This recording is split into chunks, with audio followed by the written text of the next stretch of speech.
Salut tout le monde, ici Patrick Tousignan. Je vais vous faire une petite vidéo très rapide là, juste pour expliquer comment je fais mon gingembre confit, puis du coup, je fais mon sirop de gingembre. Donc, on y va avec la première étape.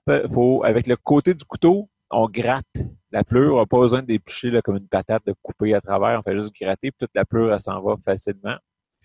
Après ça, pour préparer notre sirop, on met, moi, j'avais 1,5 kg de gingembre à peu près, un coup râpé. Pas râpé, mais épluché. Je mets juste une tasse d'eau, 2 tasses de sucre.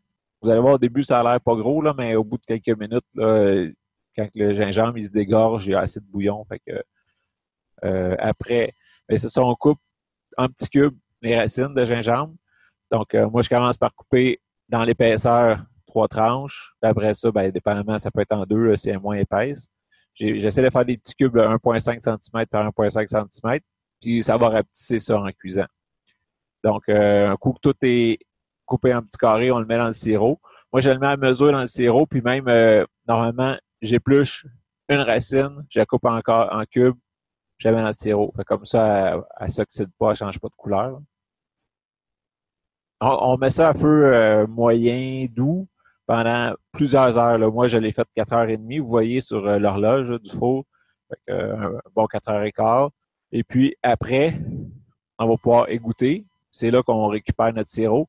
On le met dans n'importe quel contenant là, qui est facile à utiliser après pour nos drinks. Si on veut juste, moi j'ai pris un pot de miel, mais ça peut être n'importe quoi, là, un pot de caramel ou une bouteille que vous aimez. Euh, un coup que c'est bien séparé, on peut le remettre au four, on les étale sur une tôle, on saupoudre du sucre normal, là, pas du sucre à glacer, du sucre normal par-dessus.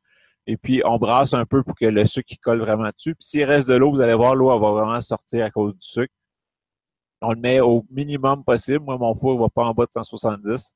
On le met, je sais pas, 15-20 minutes. On le met une demi-heure. On voit si c'est sec. On recommence. On peut rajouter un petit peu de sucre. On les brasse tout le temps. Fait en bougeant, ben, là, le sucre qui sort, ben, le sucre fait sortir l'eau. Puis le four fait évaporer l'eau. Donc, on se ramasse avec des beaux petits cubes secs. Puis, quand on sait que c'est prêt, c'est parce que, au goût, c'est bon, là. Mais quand on rajoute du sucre, ça colle plus, c'est plus collant, là. C'est vraiment le tour est sec, puis le sucre a fini de faire sortir l'eau.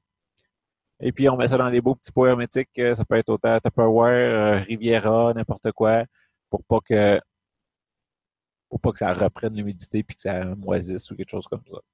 Donc, c'était Patrick. Puis votre sirop, mais j'ai oublié de le dire, moi, pendant que je prépare le sirop, je rajoute aussi du poivre. Pendant que le gingembre est confit, là, je un moulin à poivre, j'en mets un petit peu dedans.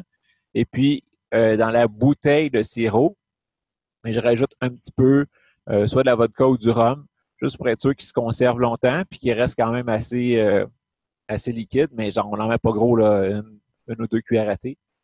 Et puis, ben, vous allez voir à chaque étape, comme c'est du sirop, là, c'est quand même assez collant. Mais ceux qui n'aiment pas gaspiller, mais vous pouvez rincer avec du rhum. Et puis, ben, le boire, c'est super bon. Fait que, c'était comment faire du gingembre confit et du sirop de gingembre pour les drinks. Merci beaucoup. Bye bye.